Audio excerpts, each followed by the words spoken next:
Captain Picard accuses the Ligonians of committing an unfriendly act. Riker thinks being called commander is quite formal. And Data has told Geordi 662 jokes to no avail. Hello, everybody, and welcome to The Seventh Rule with Cirroc, Lofton, and Denise Crosby. My name is Ryan T. Husk. Today we're doing a review of, Next Generation, Star Trek Next Generation, Season 1, Episode 3, Code of Honor, written by Catherine Powers and Michael Barron, directed by Russ Mayberry and Les Landau. More on that later. This was October 10th, 1987. And also very special thanks to Tim Baum, a.k.a. Grandpa One, for sponsoring this entire season. Thank you, Tim. We love you, man. And everybody just listening in, the reason we got a little sidetracked there is because Denise very expertly put her hands up in the Ligonian welcome move. How's everybody doing? Doing good. We're good. We're good. The rain has let up for a little break, and we're doing good. And we get to talk about Code of Honor. What more could you ask? Oh, yeah. Wow. Wow. Yeah, it seems like the Ligonians invented the hands up, don't shoot greeting. Plus.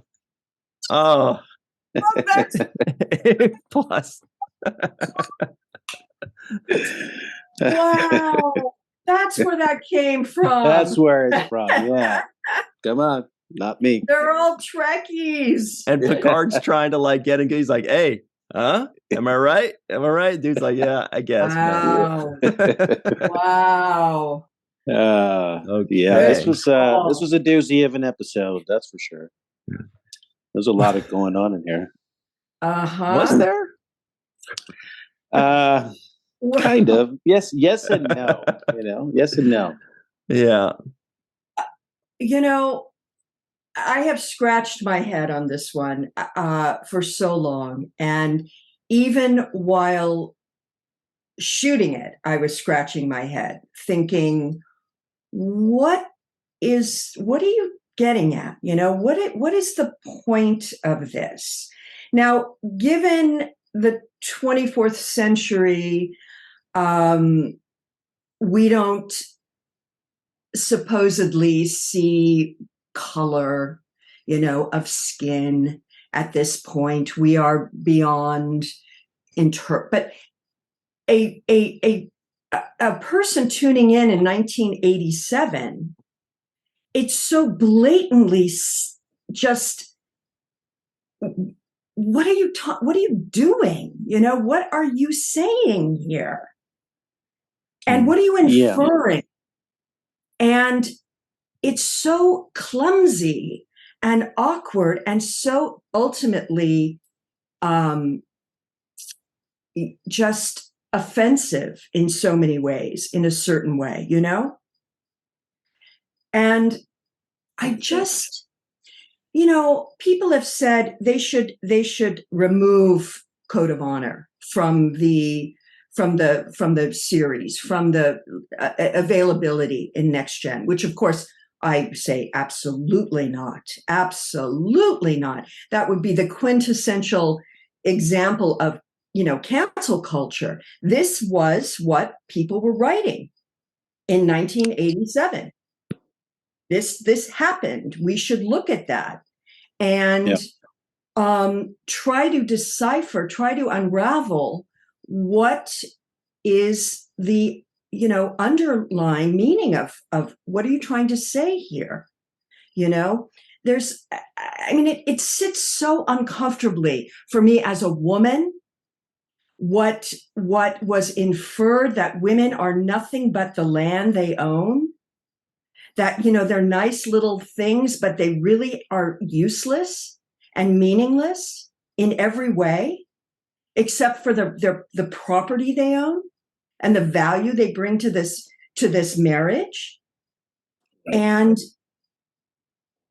and also how in both scenarios, they are being used as pawns in this male game. my God, the most misogynistic, uncomfortable, scenario that we've ever seen. Yeah. And I mean, what an insight into a female co-wrote this, Mm-hmm. But again, that was a little puzzling. It is very, on seeing it again, just now was really astounding. I mean, I felt it. Listen, I walked around thinking, there's no way this is going to air. I mean, it just pushes. Oh, really? While you were shooting.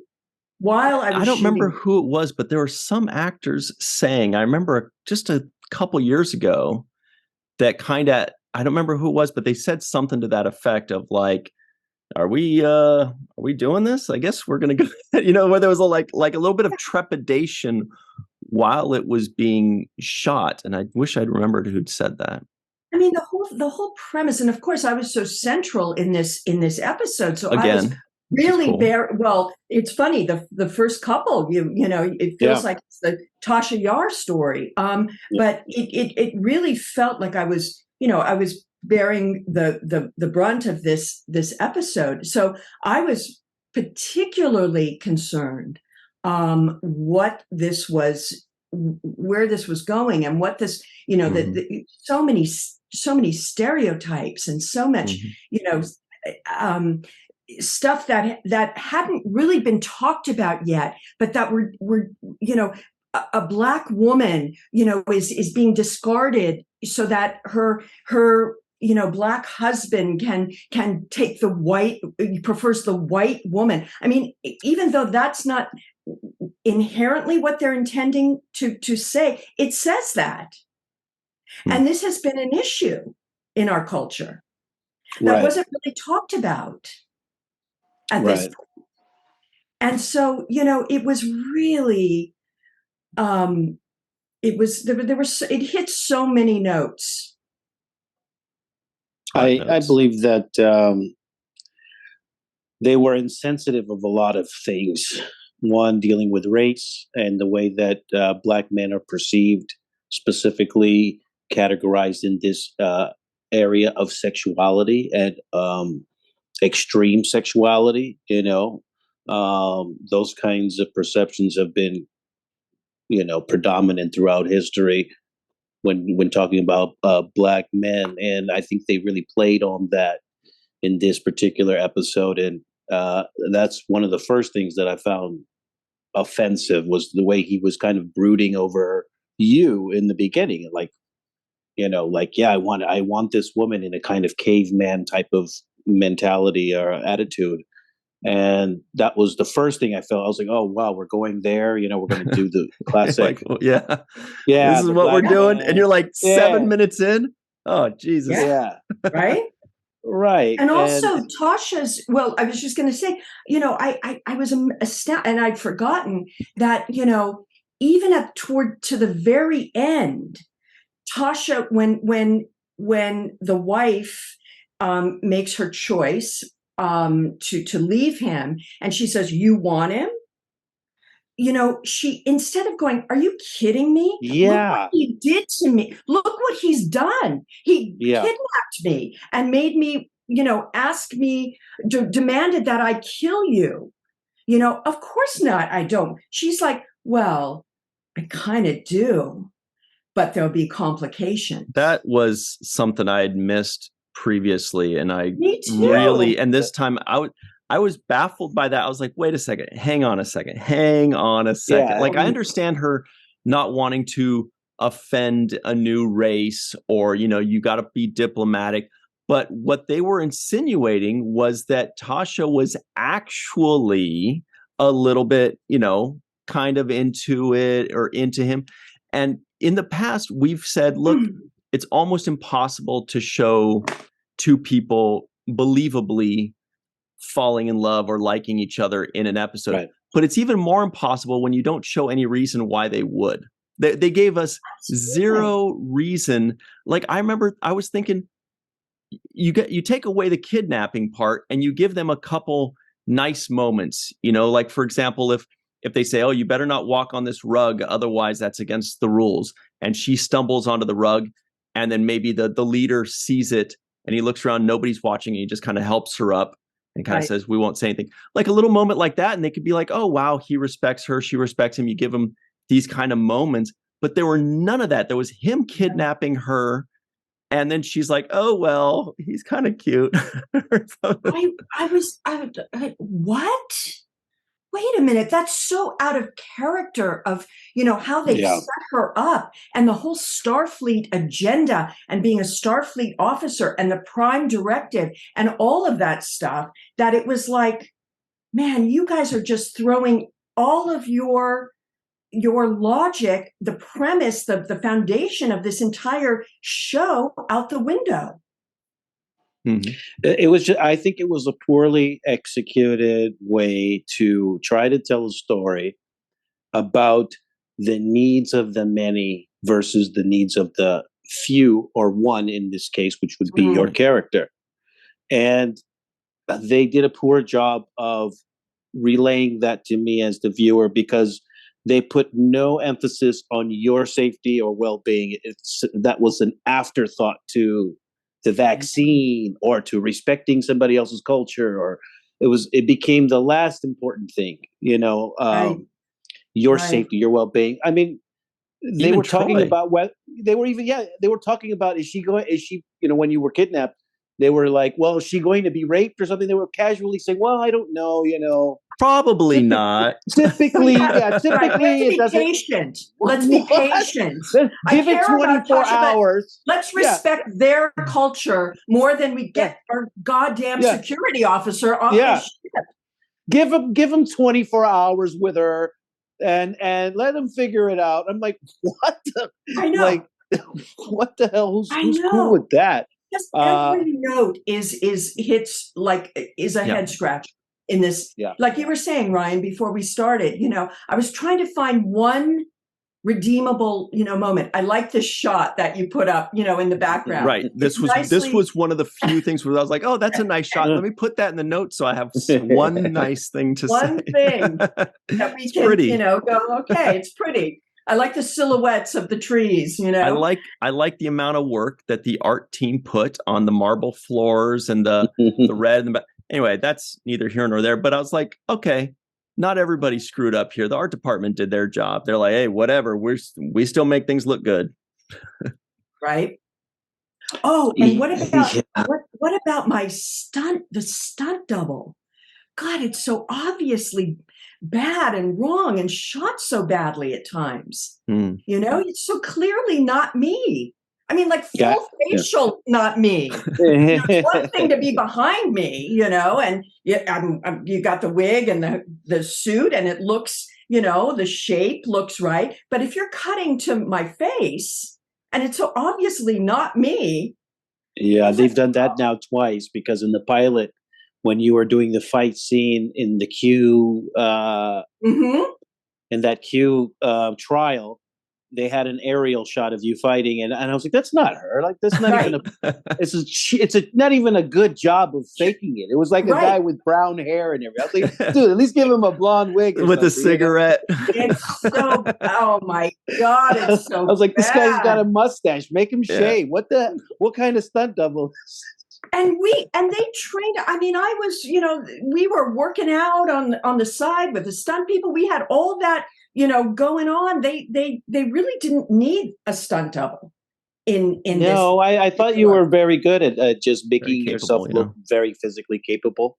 In the keto scene, for example, I mean, just your body stance and the way you were holding yourself and carrying yourself. I was like, oh, she could do something. She could do some damage.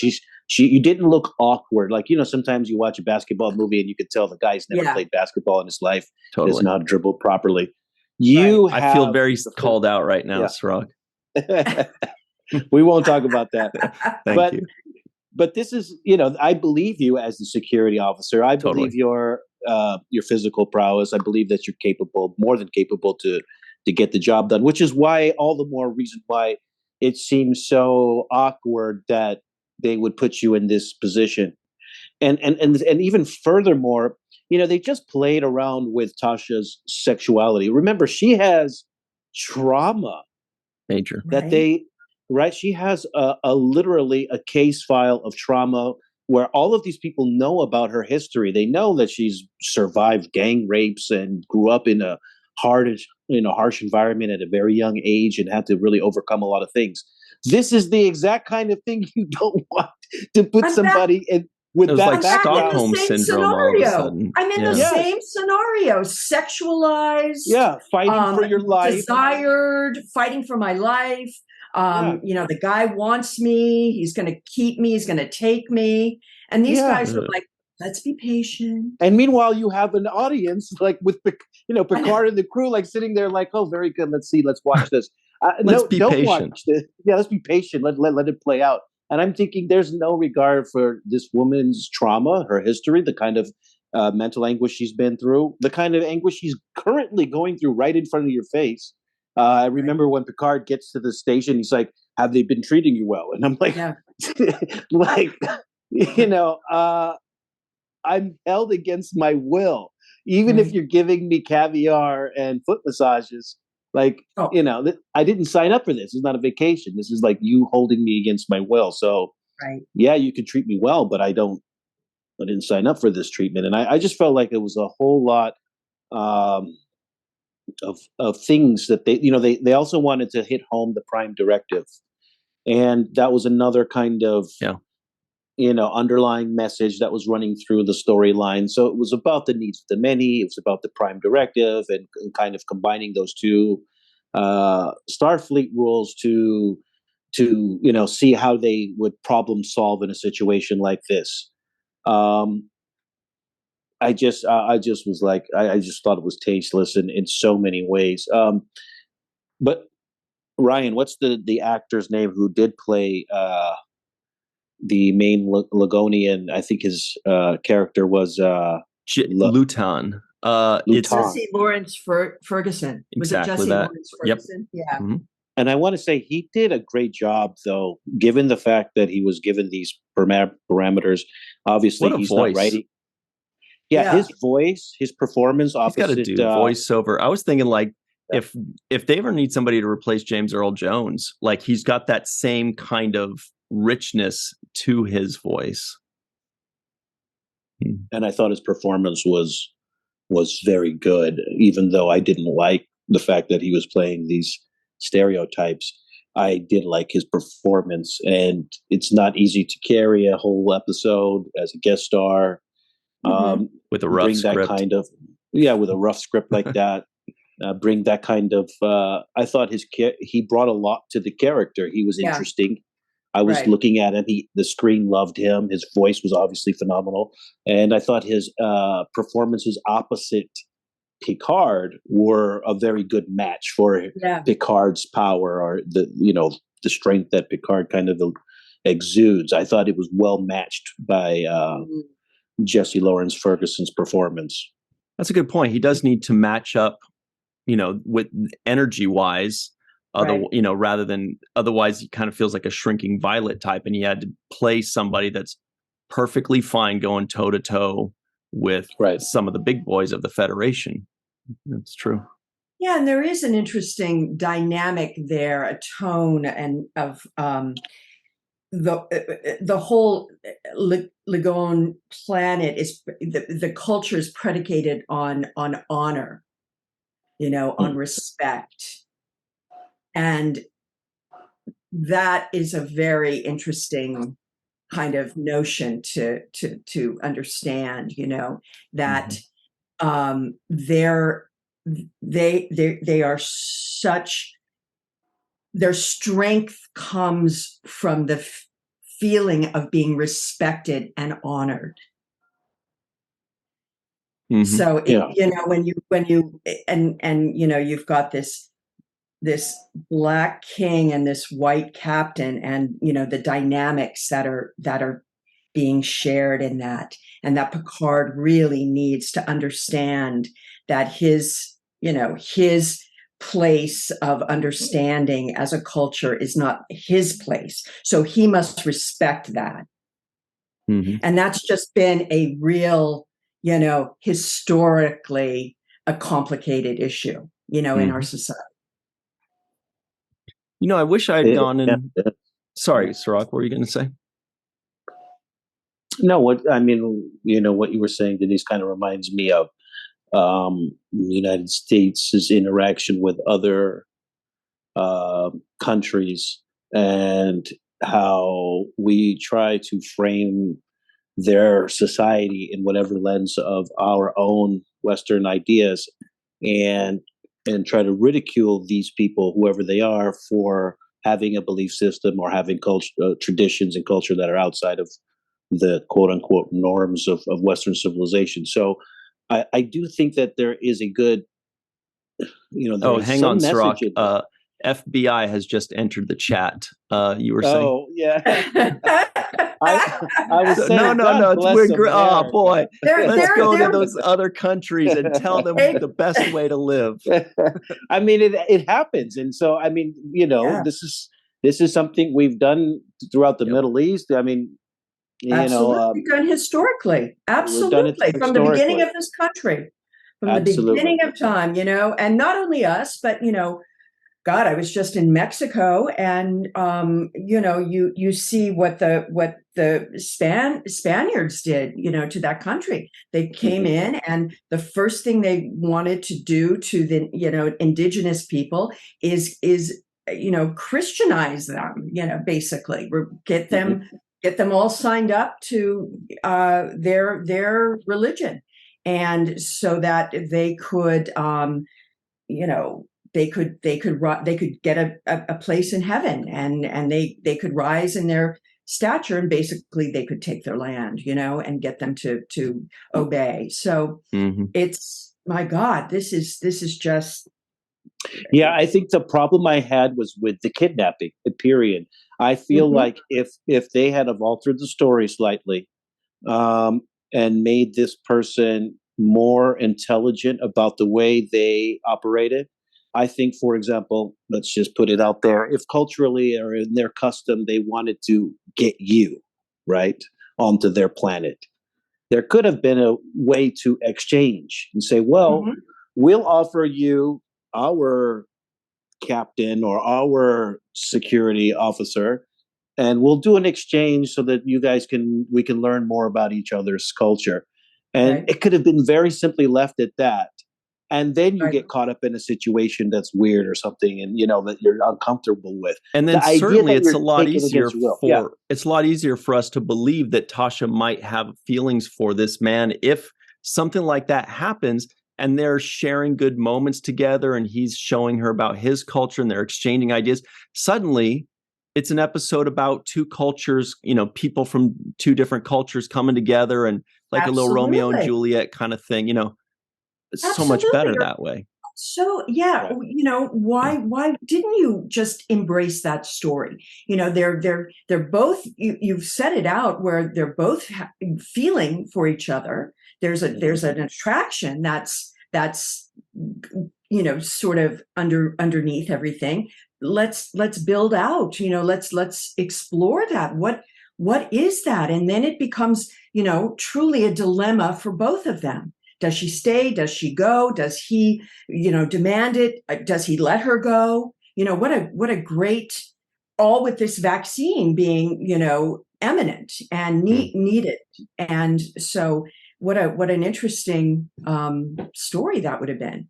By the way, speaking of the vaccine, somebody said that at the end of the episode, once they finally get the vaccine, and we know countless millions are dying from this, and they're like, all right, go to that, whatever that planet was, Warp 3. Oh, what? Warp 3? What's going on? They're like, we don't have that many vaccines. We got to let a few of them kind of, see what happens. And by the time we just cruise over there. Okay.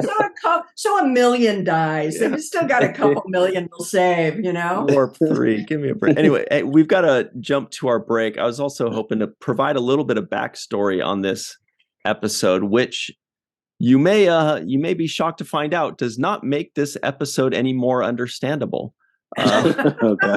But we'll be surprise. right back on the 7th Rule.